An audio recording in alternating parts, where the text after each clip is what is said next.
మంచిది. మరి గొప్ప శుభ తరుణములో మీతో మరొకసారి దేవుని మాటలు పంచుకోవటానికి దేవుని యొక్క ఆత్మ నడిపింపు చేత, ఆత్మ ప్రేరణ చేత మీ మధ్యకు ఇటు విధముగా మరి ఈ ఛానల్ ద్వారా, ఈ యాజమాన్యం ద్వారా మీతో కలుసుకోవటానికి దేవుడిచ్చిన గొప్ప సందర్భాన్ని బట్టి, సమయాన్ని బట్టి ప్రభువైన యేసుక్రీస్తు ప్రభువారి యొక్క శ్రేష్టమైన దివ్యమైన అధికారం కలిగిన నామము ద్వారా కన్న తండ్రిని దేవత దేవునికి కృతజ్ఞతాస్తులు చెల్లిస్తూ కూడి వచ్చిన మీ అందరికీ నా ప్రత్యేకమైన వందనాలు తెలియజేస్తున్నాను ప్రియులారా. మరి మనము గత 3 భాగాల నుంచి దేవదూతల యొక్క పుట్టు పూర్వతలని తెలుసుకుంటున్నాం. ఈరోజు ఈ యొక్క ఆఖరి భాగంలో ఈ దేవదూతల గురించి మరికొన్ని విషయాలు తెలుసుకుని మనం ఈ పాఠాన్ని ముగించుకుందాం. ప్రియులారా, మీకు ఒక సంగతిని మీకు క్లారిటీ ఇవ్వాలి. ఏంటి అంటే, నేను మీకు ఓవర్ వ్యూగా చెప్పుకెళ్తాను, అంటే అవుట్లైన్స్ ఇస్తున్నాను. పూర్తిగా లోతు నేను ఇవ్వలేకపోతున్నాను, సమయం ఇక్కడ సరిపోదు. కనుక ఎంతవరకు ఒక విషయాన్ని మీ హృదయంలో పెట్టగలనో, దాని మీద మీకు ఎంతవరకు ఇంట్రెస్ట్ కలగజేయగలనో అంతవరకు నేను ఇవ్వగలుగుతున్నాను. ఇంకా మీరు ధ్యానం చేస్తే ఇంకా అనేక విషయాలు బయటపడతాయి. కాబట్టి సమయానుకూలంగా ఇవ్వగలుగుతున్నాను కనుక మీరు పూర్తిగా దీనికోసం ఒక సమాచారం అయితే ఇవ్వగలుగుతున్నాను. దీని మీరు ఏం చేయాలి? హోంవర్క్ చేయాలి దీని మీద. అప్పుడు ఇంకా గొప్ప విషయాలు మనకు బయటికి వస్తాయి. రైట్, ఈరోజు మనం తెలుసుకోబోతున్న అంశానికి వెళ్ళే ముందు ఒక ప్రార్థన, ఒకసారి దేవుని పాదాల చెంతకు వచ్చి ఆయన్ని సహాయం అడిగి మనం ఈ యొక్క లేఖనాలకు వెళదాం. చిన్న ప్రార్థన చేసుకుందాం. దయచేసి స్థలంలో ఉంచండి, కనుమూయండి. సర్వోన్నతుడవు, సర్వాధికారివి, నీ ప్రేమ చాలా గొప్పది, దయ చాలా గొప్పది నాయన. నీ పిల్లలతో మాట్లాడండి. దైవికమైన ఆలోచన, దైవికమైన సంతోషం, ఆత్మీయ ఆరోగ్యంతో నీ ఎదురికి వచ్చి ఉన్నారని పిల్లలు ఎవరైతే ఈ ఛానల్ ద్వారా దేవుని వాక్యమును ఆలకిస్తున్నారో వారు ఆత్మీయంగా బలపడి శ్రేష్టమైన సంగతులు చేత గొప్పగా తీర్చిదిద్దబడుటకు, పరలోక రాజ్యానికి వారసులుగా నేను మలచబడుటకు కృపనిమ్మని, సదాని కాపుదలను అనుగ్రహించమని క్రీస్తునామములో అతి వినయంగా అడిగి బ్రతిమలాడి వేడుకొనుచున్నాను పరమ తండ్రి, ఆమేన్. మంచిది ప్రియులారా, జాగ్రత్తగా దేవుని మాటలు మనము ఆలకించుదాం, విందాం. దేవదూతలు దైవ కుమారుల లేదా దేవుని సేవకుల అని మనం చాలా విషయాలు ఫుట్నోట్లో ఉన్న ఒక చిన్న పదాల నుండి మనం చాలా విషయాలు 3 వారాలు సుదీర్ఘంగా ఆలోచన చేశాం. అవి దైవ కుమారులు కాదని, దేవుని సేవకులని, వాటికి మనకు వ్యత్యాసం, ఇవన్నీ కూడా చాలా విషయాలు ఆలోచన చేయడం జరిగింది. అయితే ఈరోజు దేవుడు ఎందుకు వాటిని కలగజేశారు, ఈ సంగతిని మనం ఈ వారంలో మనం ఆలోచన చేద్దాం. ఎందుకు కలగజేశారు? What is the reason?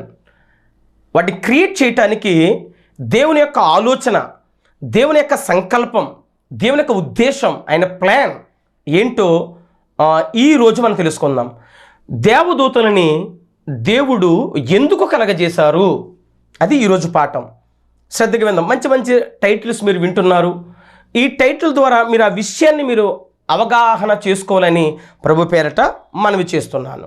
Right ప్రియులారా, దేవదూతల్ని ఎన్ని కలగజేశాడు దేవుడు? ప్రియులారా, లేఖనాలకు వెళ్ళి ప్రతి విషయాన్ని ఆలోచన చేద్దాం. ఈ పాఠములో మీకు కొన్ని ప్రశ్నలు ఉంటాయి. ఏంటి ఆ ప్రశ్నలు? ఎందుకు కలగజేశాడని వినే ముందు అసలు ఎన్ని కలగజేశాడు ఆయన, తర్వాత ఎవరి కోసం కలగజేశారు, తర్వాత ఎలా, అవి ఎందుకు, అసలు వాటి యొక్క పనితీరు ఏంటి అన్న అనేకమైన ఆలోచనలు ఈ భాగంలో మనం విని మనం ముగించుకుందాం. రండి, ప్రకటన గ్రంథం 5వ అధ్యాయం 11వ వచనం. మరియు నేను చూడగా సింహాసనమును జీవులను పెద్దలను ఆవరించి ఉన్న అనేక దూతల స్వరము వినబడెను. అవి వారి లెక్క కోట్ల కొలదిగా ఉండెను. ఎలాగుందంట? కోట్ల కొలదిగా ఉన్నాయంట. ఎన్ని? లెక్క లేదంట, అన్లిమిటెడ్ అంట. యోహన గారు తనకొచ్చిన దర్శనములో, తనకున్న ప్రత్యక్షతలో మాట్లాడుతున్న మాటలు ఇవన్నీ కూడా ఆయన కళ్ళారా చూశాడు ప్రత్యక్షత. అదే తన ఆత్మీయ నేత్రలతో పరవశుడై చెప్పిన మాటలు ఇవన్నీ కూడా. సో మనం వింటున్నప్పుడు మన హృదయం, మన ఆత్మ దేవుని ఎదుట లగ్నం చేసుకుని వింటే ప్రతి విషయం అర్థమవుతుంది మనకి. రైట్? ఎన్నున్నాయంటివి? కొన్ని కోట్ల దేవదూతలని కలగజేశాడు. ఎవరు? ప్రభువైన యేసుక్రీస్తు ప్రభువారు. యేసుక్రీస్తు ప్రభువారు. ప్లాన్ తండ్రిది, వర్క్ యేసుక్రీస్తు ప్రభువారిది. మళ్ళీ చెప్తున్నా, ప్లాన్ తండ్రి ప్లాన్, దాని క్రియేషన్ అంతా కూడా యేసుక్రీస్తు ప్రభువారిది. పర్యవేక్షణ, పనితీరు విధానం పరిశుద్ధాత్మునిది. ఈ సంగతి మీకు అర్థం అవ్వాలి.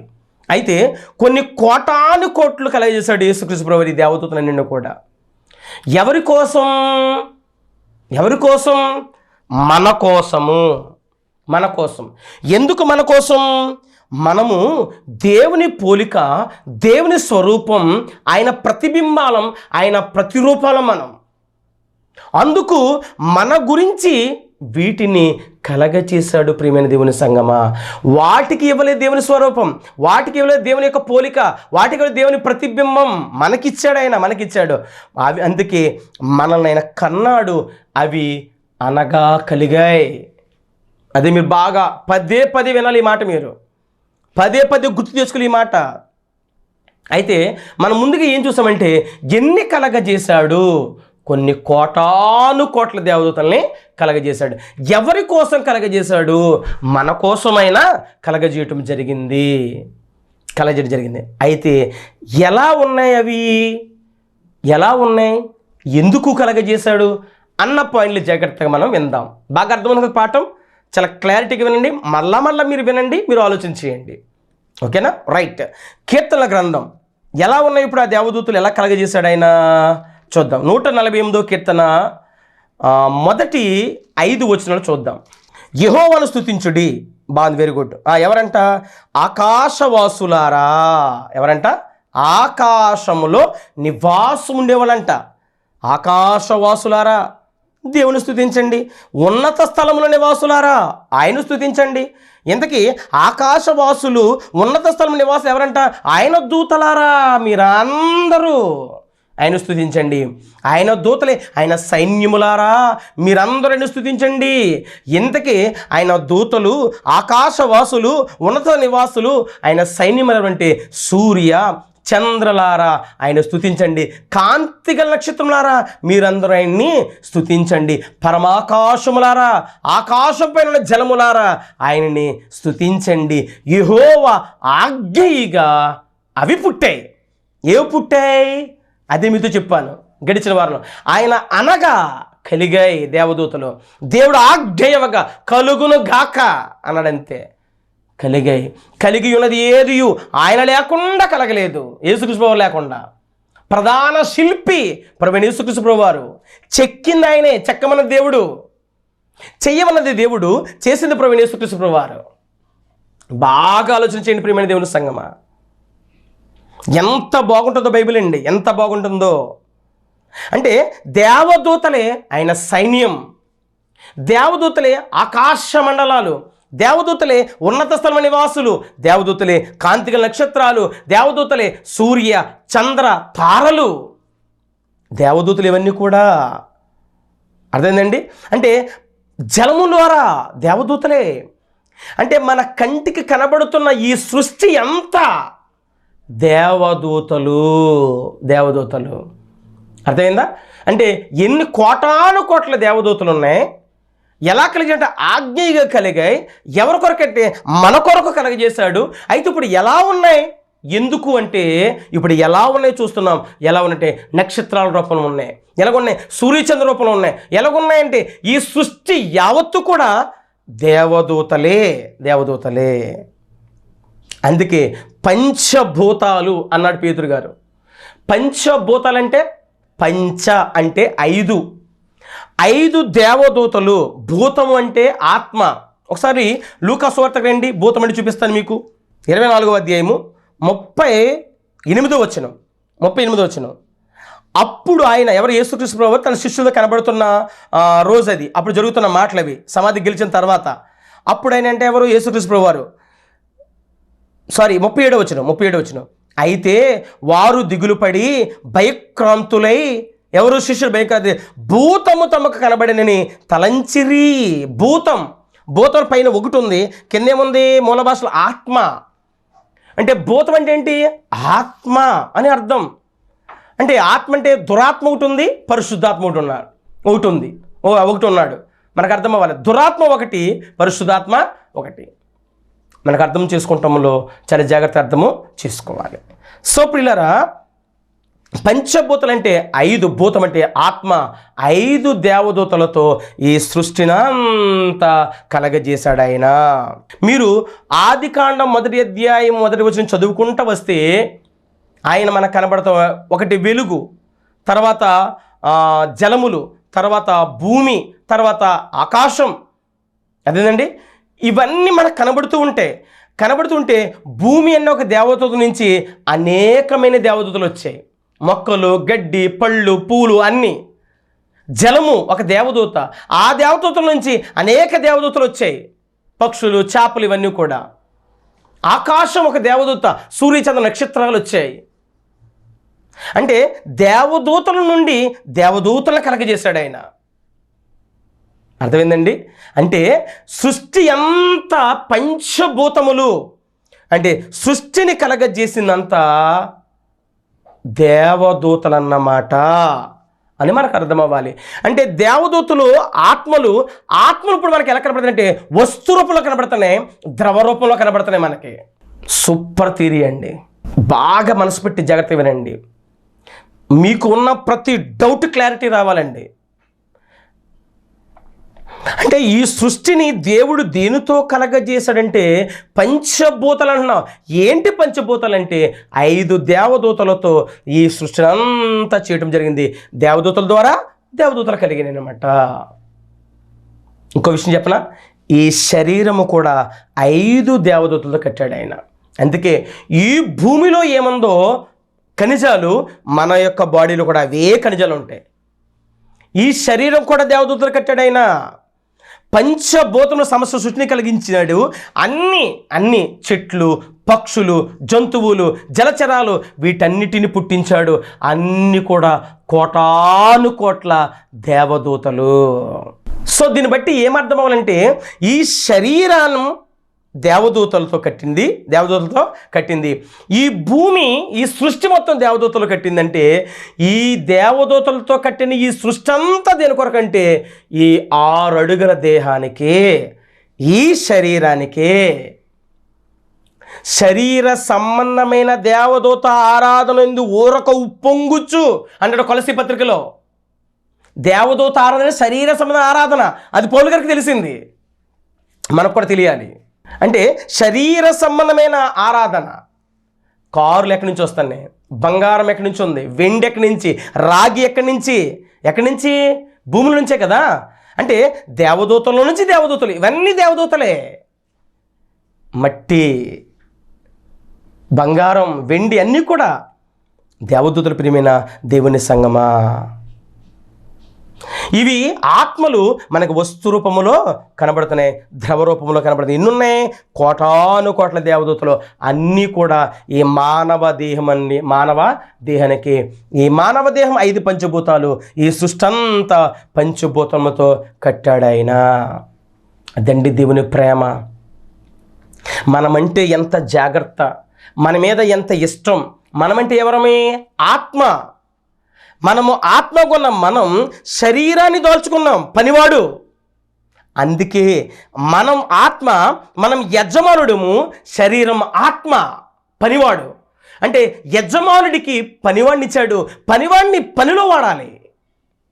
కానీ పనివాడిని పనిలో వాడకుండా మనం సుఖపెడుతున్నాం. మీకు అర్థమవ్వాలి పాయింట్. ఆత్మ సమ నేత్రాలతో ఆలోచించాలి వాక్యాన్ని. యజమానుడు మనం ఆత్మలం, తండ్రిలోంచి వచ్చిన భాగాలు మనం. యజమానుడైన మనకి పనివాడినిచ్చాడు దేవదూతని. అదే ఈ శరీరం అనే పనివాడిని నలగొట్టాలి, పనికి లోపరచాలి. కానీ వీడిని సుఖపెడుతున్నాం మనం. ఈరోజు యజమానుడి పైన పనివాడు ఆధిపత్యం చెలాయిస్తున్నాడు. యజమానిని పాపం చేయటానికి ఈ శరీరాన్ని వాడుకుంటున్నాడు, పనివాడిని వాడుకుంటున్నాడు అపవాది. అపవాది.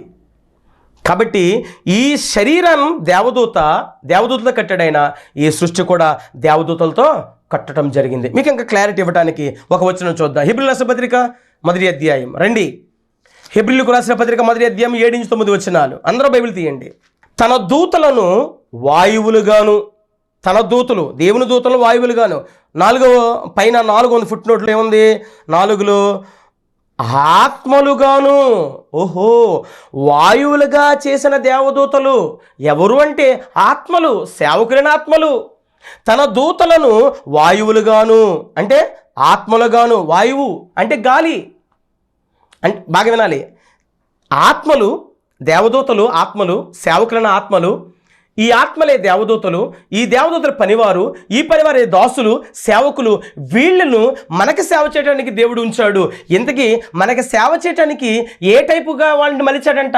వాయువులుగా మార్చాడంట. వాయువు అంటే గాలి. అంటే ఇప్పుడు గాలి ఎవరు? దేవదూత. ఇంకా చూద్దాం. అగ్ని, తన సేవకులను, ఎవరా సేవకులు అంటే దేవదూతలే, సేవకులను అగ్ని జ్వాలలుగాను చేసుకునేవాడు. ఇప్పుడు అగ్ని ఎవరు? దేవదూత. అగ్ని దేవదూత, గాలి దేవదూత. మీకు అర్థమవుతుందండి? అదే శరీర సంబంధమైన ఆరాధనలో కొందరున్నారు, ఆత్మ సంబంధమైన ఆరాధనలో కొందరున్నారు. అంటే సృష్టికర్తను పూజించేవారు ఉన్నారు, సృష్టిని పూజించేవారు ఉన్నారు. సృష్టిని పూజిస్తున్నారు వీళ్ళు, అంటే దేవదూత ఆరాధనలు ఉన్నారు. అదే కొలసీ పత్రికలో మాట్లాడుతున్నాడు పౌలు గారు. క్లారిటీ వస్తుంది కదా మీకు? పాయింట్ అర్థమవుతుంది కదా? పాయింట్ ఏంటంటే సృష్టికర్తను మనం ఆరాధించాలి, కానీ సృష్టికర్తను ఆరాధిస్తున్న మనల్ని సృష్టిని ఆరాధిస్తున్న వారు ఇబ్బంది పెడుతున్నారు ప్రస్తుత పరిస్థితుల్లో. మీరు అర్థం చేసుకోండి. సృష్టి అంటే ఎవరు? దేవదూతలు, కోటాను కోట్లు. మీకు స్ట్రైక్ అవ్వాలి పాయింట్. వాటిని కలగజేసిన దేవుడు ఉన్నాడు. దేవుణ్ణి మరిచింది లోకం.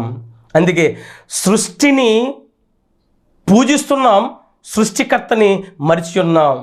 సృష్టికర్తను మరచి జనులు సృష్టిని పూజించుట తగునా. అర్థం ఉందండి? భక్తులు పాట రాశారండి, ఎంత గొప్ప పాటలు. రేయి పగలన్న పాటలో చరణం ఇది. సో అగ్ని జ్వాలలు ఎవరు? దేవదూతలు అని తన దూతలను గూర్చి తన దూతల గురించి చెప్పుచున్నాడైనా కానీ తన కుమారుని గూర్చి అయితే, అంటే మనకి ఏమర్థమవుతుందంటే ఈ దేవదూతలు అన్నీ కూడా, ఈ సృష్టిలో ఉన్న అన్నీ కూడా దేవదూతలను అర్థం అవ్వాలి. ఈ శరీరం కూడా దేవదూతలను మనకి అర్థం కావాలి. చూసారండి, సేవకులు అని లేఖనం పౌలు గారి ద్వారా పరిశుద్ధాత్ముడు రాయించడం మనకి అర్థమవుతుంది. ప్రియులారా, యెషయా గ్రంథంలో దేవుడు సృష్టితో మాట్లాడుతున్నాడు. ఆయన ఎవరితో మాట్లాడుతున్నాడు? సృష్టితో. ఎవరు మాట్లాడుతున్నాడు ఆయన? ఎక్కడ అగ్ని, ఎక్కడ వాయువులు అని చూస్తాం మనం. ఓకే, ఈ దేవదూతలో క్లారిటీ వచ్చింది. యెషయా గ్రంథం మొదటి అధ్యాయము 2-3 వచనాలు. యెహోవా మాట్లాడుచున్నాడు ఎవరితోనూ? ఆకాశమా ఆలకించు, భూమి చెవియొగ్గు, నేను నా పిల్లలు పెంచి గొప్పవానిగా చేసి తిని వారు నా మీద తిరగబడి ఉన్నారు. వై? మన కుమారులు తప్పు చేసిన కప్పెడుతున్నాడు మనల్ని, కానీ అవి సేవకులు. ఆకాశం ఆలకించు దేవదూత, భూమి చెవియొగ్గు దేవదూతలు. ఎందుకు మాట్లాడుతున్నాడు దేవుడు? అవి వింటున్నాయి. మన నాన్న చెప్పినవి అవన్నీ కూడా వింటున్నాయి. ప్రియమైన దేవుని పిల్లలారా, అర్థమైందండి? సో దేవదూతల్ని ఎన్ని కలగజేశాడంటే కోటాను కోట్ల దేవతలు కలగజేశాడు. ఎవరి కొరకు కలగజేశాడంటే మన కొరకు కలగజేశాడు. మూడవది, ఇప్పుడు అవి ఎలా ఉన్నాయంటే వస్తు రూపంలో, ద్రవ రూపంలో ఉన్నాయి. చెట్లుగా, ఇంకా వస్తువులుగా, మొక్కలుగా, పక్షులుగా, జంతువులుగా, జలచరాలుగా, ఆకాశముగా, నక్షత్రాలుగా, సూర్యచంద్రులుగా. అర్థమైంది? ఇవన్నిట్లో మనకు కనబడేదంతా కూడా దేవదూతలే. మనోనేత్రాలతో చూస్తే, ఆత్మీయ నేత్రాలతో చూస్తే. అందుకే రాయి సాక్షిగా పెట్టానంటాడు యెహోషువ. రాయిని సాక్షిగా పెడతాం ఏంటి? విట్నెస్. అంటే ఇప్పుడు దేవదూతలను దేవుడు ఎందుకు కలగజేశాడు అంటే, ఒకటి మనకి హెల్ప్ చేయటానికి. ఏం హెల్ప్ చేయటానికి? మనం ఆత్మగా ఏమేం కావాలి? శరీరం కావాలి. ఎందుకు? భూమి మీద ఉన్నాం కాబట్టి. భూమి మీద ఉన్నాం కాబట్టి రక్త మాంసములు కావాలి. ఈ రక్త మాంసాలతో మనం ఏం చేయాలంటే దేవుని పని చేయాలి. దేవుని పని అంటే ఎవరి పని? మన పనే, మన ఇంటి పని. మన ఇంటి పని మనం చేసి దేవుని మహిమపరచాలి. అంటే మన ఇంటి పని ఏంటి? దేవుని పిల్లలు దెయ్యం పిల్లలుగా మారిపోయారు. దెయ్యం పిల్లలుగా మారిపోయిన వారిని దేవుని పిల్లలుగా మార్చాలి. దేంతో పని చేయాలి? ఈ దేవదూతతో పని చేయాలి, శరీరంతో పని చేయాలి. అదే అంటే ఈ శరీరం మన ఆత్మని యజమానుడు మనకి హెల్ప్ చేస్తున్నాడు, హెల్పర్గా ఇచ్చాడు. చెట్లు, పళ్ళు, పలహారాలు ఇవన్నీ మనకు ఆహారం. కార్లు, బంగళాలు, సూట్లు, కోట్లు, బూట్లు అన్నీ మనకు హెల్ప్ చేయడానికే. సో ఇప్పుడు దేవదూతలు ఎందుకు కలగజేశాడు దేవుడు అంటే మన కొరకు కలగజేశాడు. మన కొరకు ఎందుకు కలగజేశాడంటే నెంబర్ 1 హెల్ప్ చేయటానికి, సహకారులుగా కలగజేశాడు ఆయన. పంచభూతాలు, ఆకాశం, భూమి, నీరు, అగ్ని, గాలి, పంచభూతములు సాక్షిగా. రెండవది విట్నెస్, నీ మీద నా మీద సాక్ష్యం పలుకుతాయి. రేపొద్దుట పెద్ద సీసీ కెమెరా ఇదంతా కూడా ప్రతి ఒక్కటి నోట్ చేస్తుంది, ప్రతి ఒక్కటి రికార్డింగ్ చేస్తుంది. ఈ సృష్టి పెద్ద కెమెరా, అన్ని స్టోరేజ్ అవుతాయి.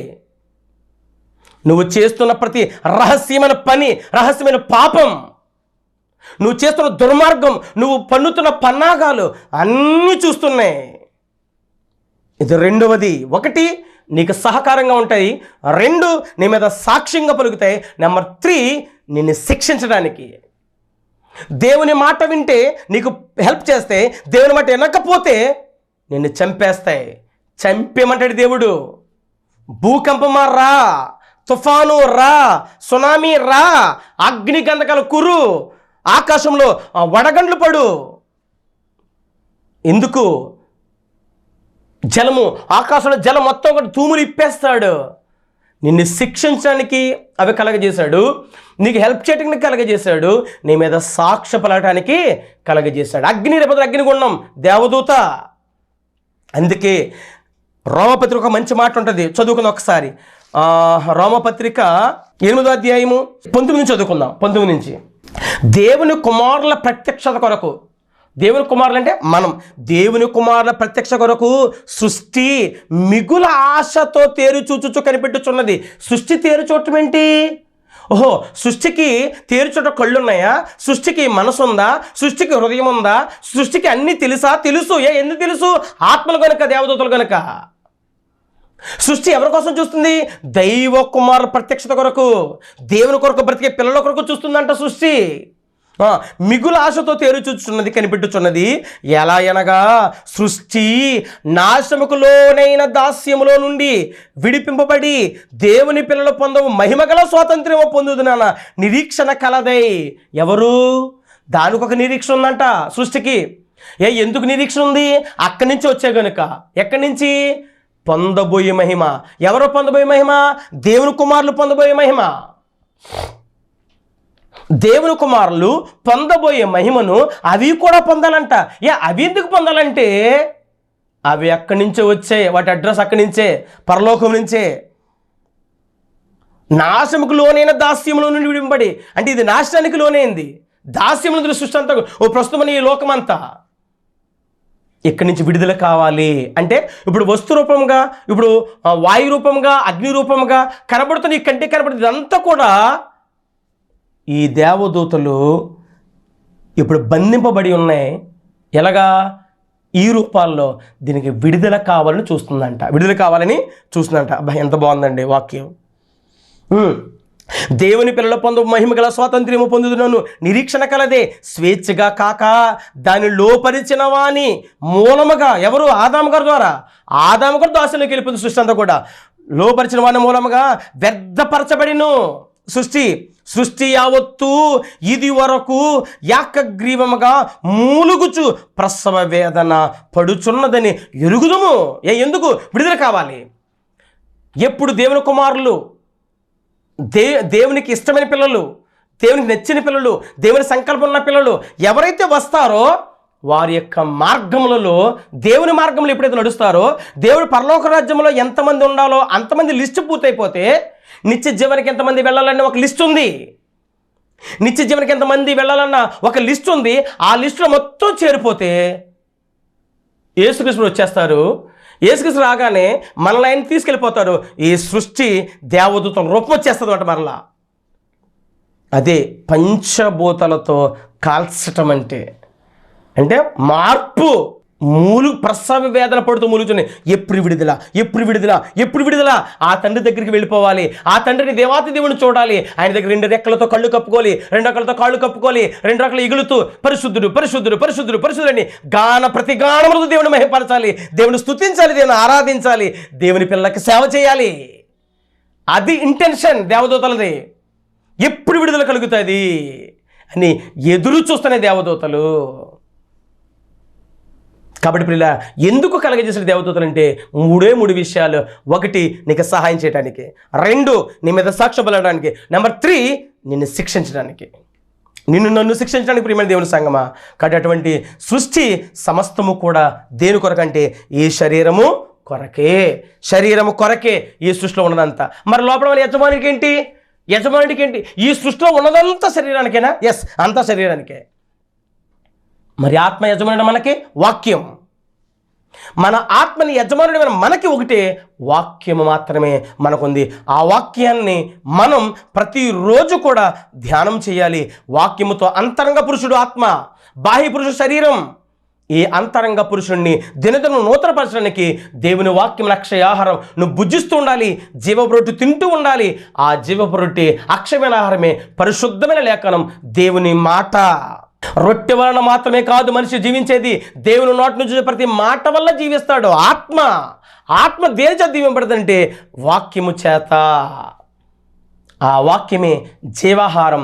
ఆ జీవాహారంతో మనం పోషింపబడాలి, మనము ఎదగబడాలి, అది మనం బ్రతకబడాలి, జీవింపబడాలి. ఈ లోకములోకి యేసుక్రీస్తు వచ్చేంత వరకు కూడా మన ఆత్మకు ఆహారం పెట్టాలి, అదే వాక్యం. అందుకే ఆయన పరిశుద్ధ గ్రంథాన్ని మనకి ఇవ్వడం జరిగింది. ఆయన సేవకులు నియమించడం జరిగింది. ఆయన పరిచారకులు, స్వార్థికుల్ని నియమించి ఆయన ఆత్మీయాహారం వెదజల్లుతున్నాడు విస్తారంగా. దాన్ని ఎవరైతే భుజిస్తారో వారు జీవిస్తారు, పరలోక రాజ్యానికి వారసులు అవుతారు, శిక్షలోకి రాకుండా జీవంలోకి వెళతారు. అట్టి కృప కలిగిన కాపుదల మీ అందరికీ దేవుడు దయచేయునుగాక. ఆమేన్. దేవదూతల యొక్క పుట్టిక, దేవదూతల యొక్క దేవదూతల యొక్క బ్రతుకు, దేవదూతల యొక్క జీవిత విధానం, జీవన శైలి, వాటి యొక్క పుట్టికేంటి, ప్రారంభం ఏంటి, దాని యొక్క ముగింపు ఏంటో సమస్తము కూడా మీ కళ్ళ ముందు పెట్టాను. జాగ్రత్తగా నేర్చుకోండి, పరలోక రాజ్యం వారసులు కండి. ఈ పాఠం ఇక్కడితో అయిపోయింది. దేవుడు మిమ్మల్ని దీవించి పరలోక రాజ్య యాత్రల్లో మిమ్మల్ని కూడా ఎన్నుకోవాలని, మిమ్మల్ని కూడా ఉంచాలని ఒకవేళ తీర్మానం కలిగి ఉంటే నాతో ప్రార్థనలు ఏకీభవించు. అట్టి కృప దేవుడు మీ అందరికీ దయచేయును గాక. ఆమేన్. ప్రార్థన చేసుకుందాం. తలలు వంచండి, కళ్ళు మూయండి. పరలోకమందున మా తండ్రి, మీ ఉన్నత నామానికి స్తోత్రాలు. నీ కృపలో, నీ ప్రేమలో, నీ దయలో మా అందరితో మీరు మాట్లాడండి. సంయోచితమైన జ్ఞానంతో నీ బిడ్డలకు వివరించారు. సంపూర్ణ కృపల బిడ్డలను బలపరచండి. లేఖన అపార్థం చేసుకుంటే ఎవరి సోకీనాశనం వారి కారకులనైనా అపార్థం చేసుకుని అర్థం చేసుకొని, నేను వాక్యం కొన్ని లింక్ ఏంటో తెలుసుకుని దానికి మూలమేంటో అర్థం చేసుకొని పరలోక రాజ్యానికి వారసులుగా ప్రతి బిడ్డను తీర్చిదిద్దమని, నీ ప్రేమను నడిపించి అందరిని బలపరిచి స్థిరపరచమని, నీ చిత్తమితో మరొకసారి కలుసుకునే భాగ్యం అనుగ్రహించి ఈ టీవీ మీడియా ద్వారా ఎవరైతే నీ పిల్లలు దేవుని వాక్యాన్ని వింటున్నారో ప్రతి ఒక్కరిని కూడా దీవించి ఆస్వాదించమని, వారి కుటుంబంలో ఉన్న శోధనలు, కష్టాలు, ఇరుకులు, ఇబ్బందులు, సమస్యలు ప్రతిని ఎదుర్కొని నిలబడి జయించగల శక్తి సామర్థ్య బిడ్డలకు అనుగ్రహించమని, క్రీస్తును ఆత్మసం ప్రతి వరముతో నింపమని యేసునామములో అడుగుచున్నాను కన్న తండ్రి. ఆమేన్. మన తండ్రి దేవుని ప్రేమ, కుమారుడి యేసుక్రీస్తు కృప, పరిశుద్ధాత్మక నేను సహవాస సమాధానం ఇప్పుడు ఎల్లప్పుడు సదాకాలం సకల పరిశుద్ధులకు మనకును తోడుగా ఉండును గాక. ఆమేన్. అందరికీ వందనాలు పిల్లారా. సమాధానం నుండి గాడ్ బ్లెస్ యు ఆల్.